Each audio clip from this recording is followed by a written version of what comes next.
Olá, queridos pastores e pastoras, obreiros, missionários, evangelistas.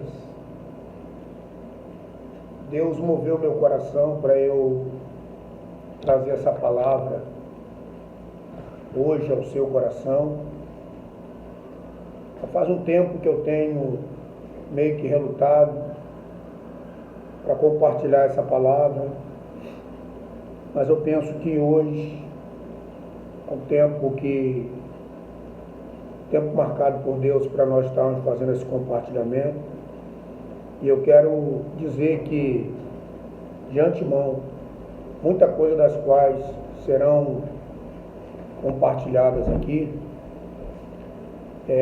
eu tenho certeza que não se aplicará ao seu coração, não vai se aplicar a você, mas eu creio que ela há de contribuir com a vida de algumas pessoas, alguns pastores, obreiros, de uma certa forma, como tem cooperado com a mim. E o tema desse vídeo será: que pastores seremos após a pandemia? Ok? Queria compartilhar com você a palavra de Deus. Livro de Josué, capítulo 23, do versículo 1 até o versículo 6. Os primeiros 6 versículos de Josué, capítulo 23.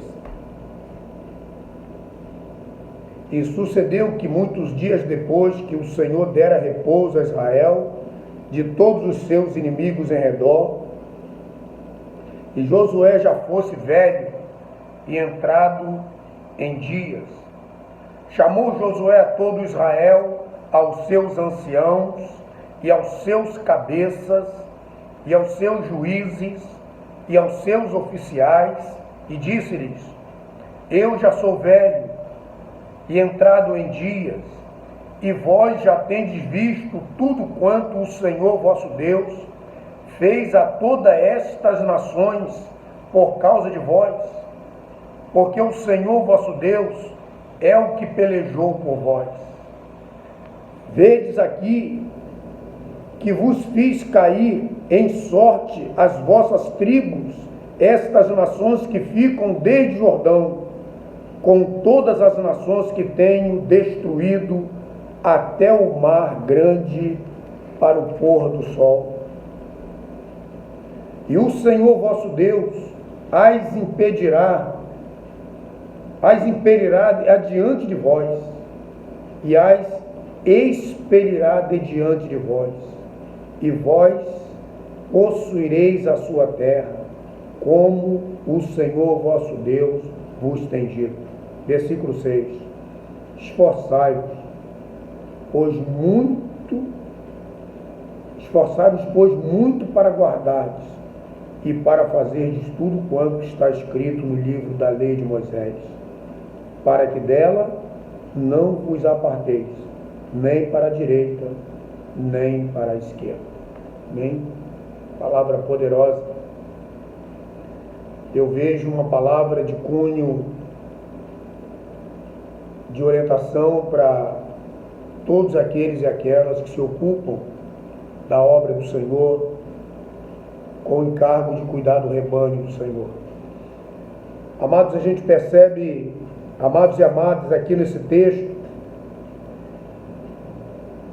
é do conhecimento de todos nós a forma pela qual Josué é inserido nos seus atributos de liderar o povo de Israel. É conhecido de todos nós a forma com que Josué substitui Moisés na tarefa do cuidado de Deus para com o povo. E olhando direitinho, a gente percebe que não foi um momento muito tranquilo. A gente percebe que pelo texto, lá no início do capítulo 1, a gente percebe Josué um pouco resistindo porque estava diante de alguém que era um ícone para a sua vida. Josué estava diante de alguém que nutria um histórico invejável para qualquer pessoa. A biografia de Moisés, à frente do povo de Israel, a despeito de todos os erros enquanto ser humano, era uma biografia que muitos gostariam de ter. Uma biografia de conquista, uma biografia de saber lidar com pessoas difíceis, uma experiência de saber resolver conflitos em momentos terríveis na caminhada com o povo de Israel. E Josué, ele percebia todas essas coisas. Josué, ele olhava todas essas características e qualidades de Moisés. E a gente percebe que o texto da palavra de Deus, lá no início de Josué, vai dizer: Moisés, meu servo, é morto, onde estou agora como substituto de Moisés? Uma coisa assim um tanto quanto repentina. Eu não sei se Moisés tivesse sofrido a morte, se Josué substituiria nesse momento. Fato é que Josué encarou um grande desafio. Deixa eu falar uma coisa para você. Toda tarefa e todo trabalho que tem a ver com a obra de Deus é uma tarefa de muita responsabilidade. E quando eu tomo esse texto, já no final do livro de Josué, você vai perceber que logo no capítulo 24, que é o último capítulo do livro de Josué, Josué reúne os seus mais íntimos, Josué reúne os seus do seu círculo mais próximo, também a sua família, e Josué dá uma ordem, sempre baseado também no histórico que ele desenvolveu. Ele vai dizer: diante de tudo que vocês viram, diante de todas as maravilhas que o Deus de Israel operou, eu e vocês somos desafiados hoje a tomarmos uma decisão. Mas ele já disse qual era a decisão dele. Nós conhecemos bem o versículo, quando vai dizer: eu e a minha casa serviremos ao Senhor. Eu não sei quanto a vocês, escolham a quem servais, mas eu e a minha casa serviremos ao Senhor. No capítulo 23, nesses 6 versículos, nós vamos perceber algo muito precioso. Que Josué, ele, a exemplo de Moisés, ele começa a se acercar de pessoas maduras. Ele começa a se aconselhar com pessoas de respeito na comunidade. A gente olha para esses homens e a gente percebe que eles tinham os ouvidos abertos para ouvir conselho de quem tinha o respeito da comunidade. Josué, ele começa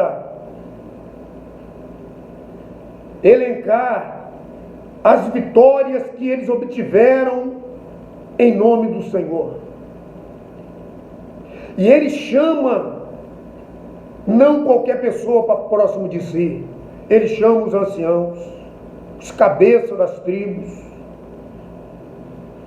E ele começa a dizer do mesmo jeito que talvez Moisés havia comunicado a ele. Ele faz questão de dizer que já era avançado em idade, sinalizando que o seu tempo, o tempo que Deus concedeu, já estava chegando ao final. Mas ele não chama para si neófitos, ele não chama para si pessoas inexperientes, ele não chama para si pessoas que são meninos na fé. Ele chama pessoas que são maduras. Nos dias de hoje nós diríamos o quê? gente experimentada na oração, gente com respeito na sociedade, gente que, quando abre a boca para falar na comunidade, os ouvidos se direcionam para ouvir o que vai ser dito. Josué chamou os oficiais e dá um recado. E diz: vós já tendes visto tudo quanto o Senhor vosso Deus fez a todas estas nações por causa de vós, porque o Senhor vosso Deus é o que pelejou por vós. Queridos, pastores e pastoras, obreiros, Josué faz questão de apontar todo o sucesso e toda a conquista ao Deus de Israel. Nós estamos num texto do Antigo Testamento, mas tão próprio para os nossos dias, tão adequado para o tempo que nós estamos vivendo, porque me parece que nós temos afastado o nosso coração desses princípios fundamentais da palavra de Deus. Tema que nós estamos dando para essa palavra: que pastor ou pastora nós seremos depois dessa pandemia. Eu tenho observado muitas lives excelentes, muitas pregações maravilhosas, até eu mesmo tenho pregado, muitas palavras. Tenho visto os pastores e pastoras, obreiros, pregando palavras maravilhosas. E algumas vão na direção: que igreja nós seremos pós-pandemia? Que povo nós seremos depois dessa crise? Temos visto muitas lives entre o conceito de pandemia e igreja. Possivelmente, eu quero já preparar o teu coração. Nós estamos torcendo que a nossa igreja volte presencial para a reunião no templo, para estarmos juntos celebrando o Senhor. Mas eu temo que ao retornar, muita coisa será jogada sobre a igreja, algo que nem sempre cabe à igreja. E eu vou na contramão nesse vídeo e faço uma pergunta: que pastores e pastoras nós seremos após essa pandemia? Eu tenho certeza que nesse período de isolamento social, Deus tem dado uma lição forte a muitos pastoras e pastores e alguns obreiros que têm vivido uma vida descomprometida com o Evangelho. Pastores e pastoras, obreiros e obreiras que têm vivido uma vida descomprometida com o Evangelho do Reino de Deus. Quando a gente percebe a vida de Josué e a vida de Moisés, a gente percebe que esses homens fizeram todo o seu esforço possível e impossível para conduzir bem o povo de Deus. E me parece ser muito semelhante com a designação que nós temos recebido para cuidar do rebanho do Senhor. Não temos sido diligentes com a tarefa que foi colocada nas nossas mãos. Temos colocado um peso sobre as ovelhas, sobre o rebanho do Senhor. Há muitos pastoreios interesseiros, há muitos pastoreios interessados naquilo que as ovelhas podem dar. O temor ao Senhor acabou. A obediência, a submissão ao poder da palavra acabou. Há muitos que têm aberto as suas portas para poder angariar recursos financeiros, para comer a pele, a carne das ovelhas e ainda vender o pelo. O Senhor não nos chamou para isso, o Senhor chamou para nós cuidarmos do rebanho dele. No caso de Moisés, quando chegou no final da sua trajetória, foi diante do Senhor, diante dos líderes oficiais, e passa o cajado ao seu sucessor, com toda a facilidade possível. Josué, quando chega no final dos seus dias, Josué ainda em vida, mas avançado em idade, entendeu que não daria mais conta do rebanho.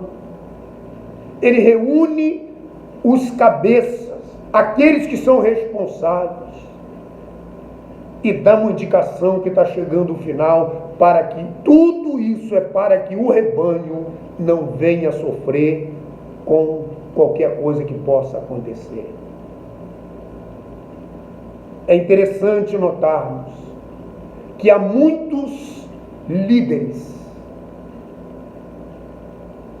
que têm se acercado de pessoas neófitas, têm montado a sua equipe de administração, têm montado a sua equipe do diaconato, montado a sua equipe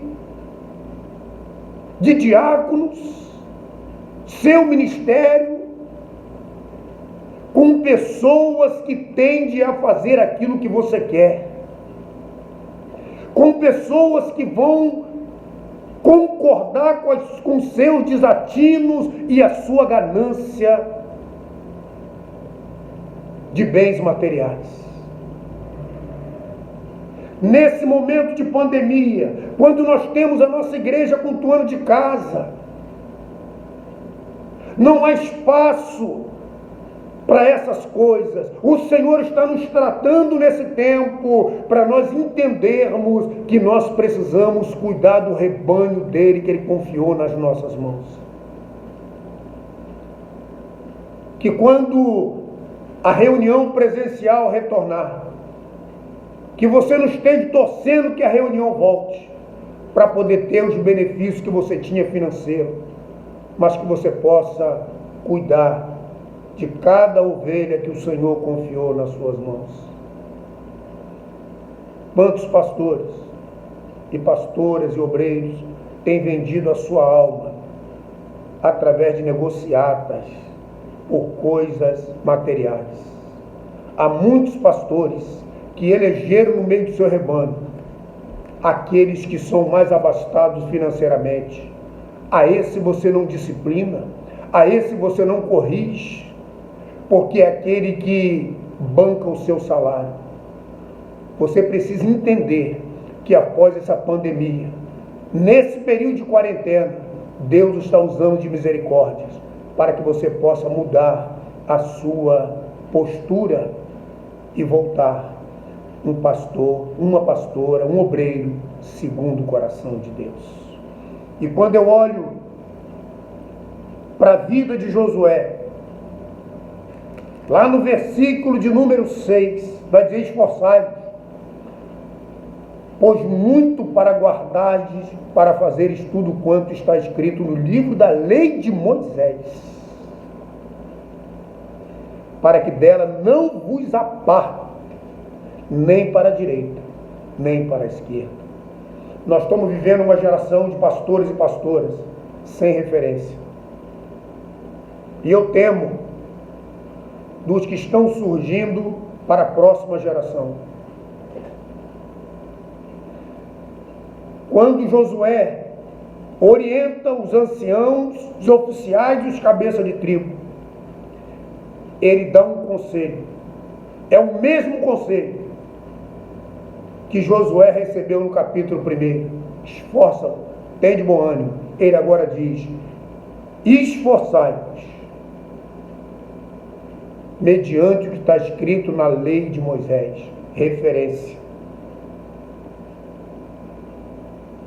Referência ministerial.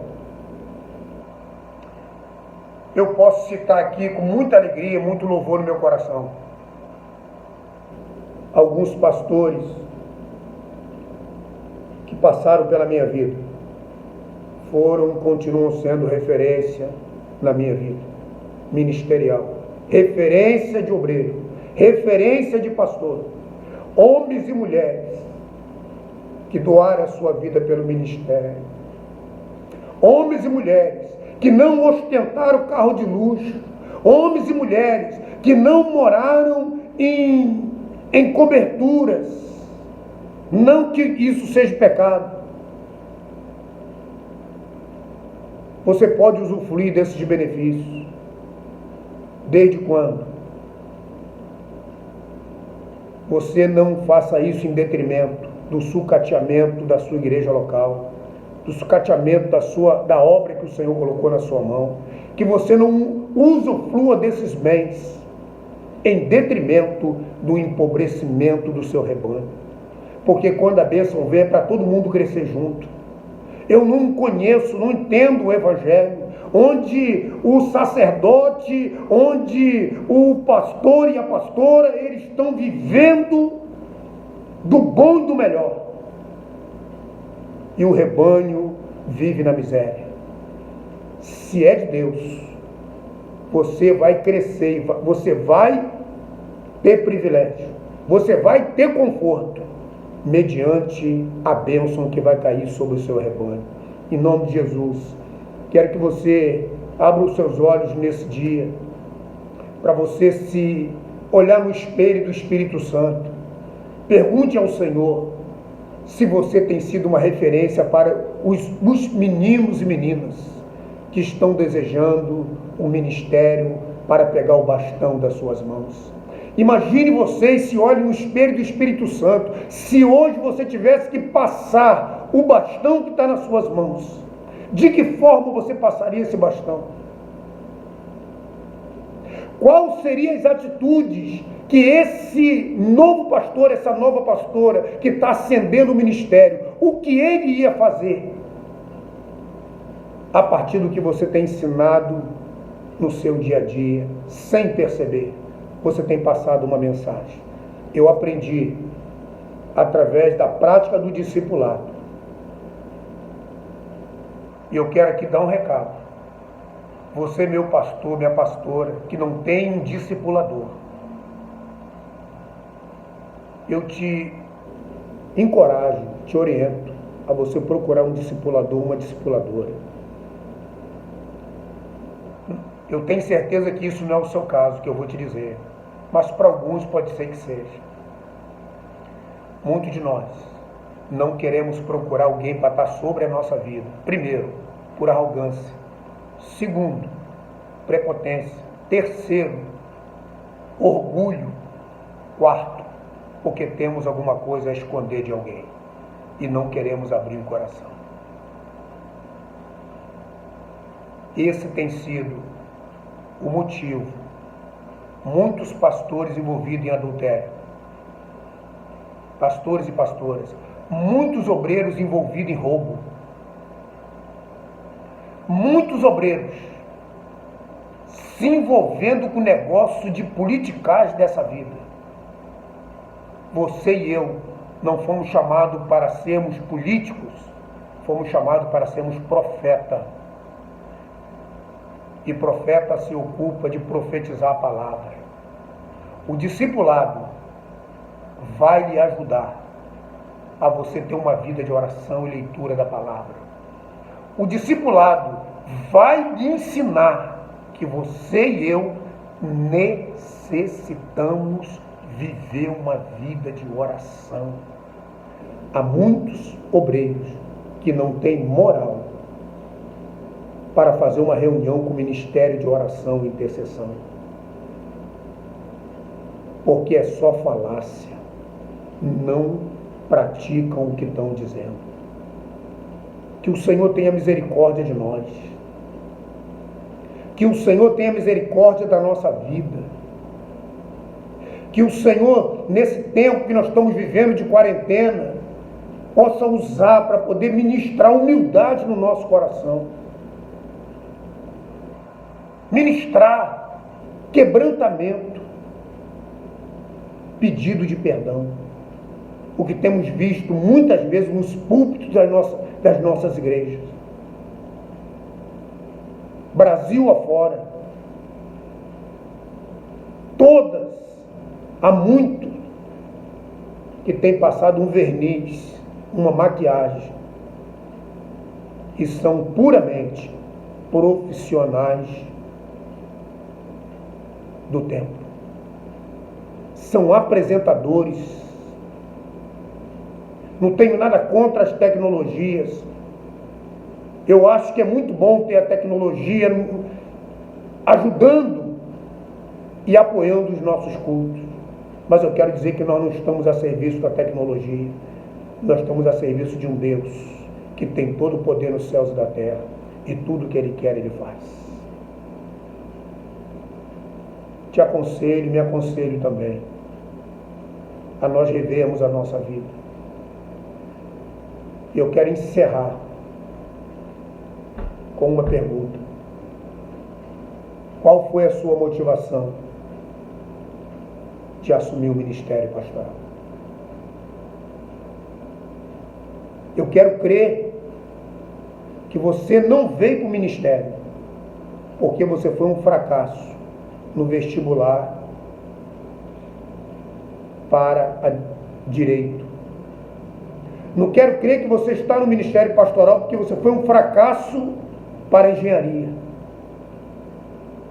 Não quero crer que você está no ministério pastoral porque foi reprovado no vestibular para medicina. E aí, porque você não deu certo em lugar nenhum, você veio para o ministério para enriquecer. Se arrependa nesse dia de hoje. Volta ao seu caminho. Peça perdão ao Senhor. Eu vou te falar uma coisa que vai concluir essa contribuição que eu estou dando nesse vídeo, nesse dia de hoje. Você não foi convocado. Você não foi alistado, você foi chamado por Deus. E eu quero te falar o significado de um chamado verdadeiro. É parecido com o peixe que foi fisgado por um anzol, mediante uma isca, e depois de fisgado, ele não sai mais desse anzol. Ninguém empurra o peixe para comer o anzol. Ele vem de livre e espontânea vontade. Ele é atraído pela isca, porque a isca é o seu petisco principal, petisco de sua preferência. Eu quero te dizer, eu e você, nós estamos nessa tarefa do pastoreio, porque um dia o Espírito Santo se apresentou para nós como o aperitivo mais apetitoso da nossa preferência. E aí nós fomos fisgados. E uma vez fisgado, a gente só tem um propósito: cumprir a vontade dele. Em nome de Jesus, quero encerrar dizendo para você: observe todo o tempo de andar pautado na palavra de Deus.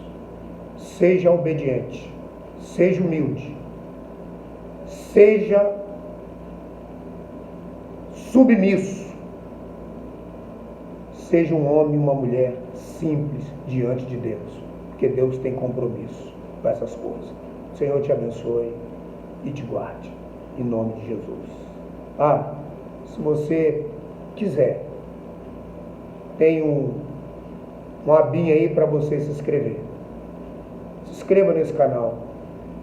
Há muita coisa boa para compartilhar com você ali. Deus te abençoe. Paz.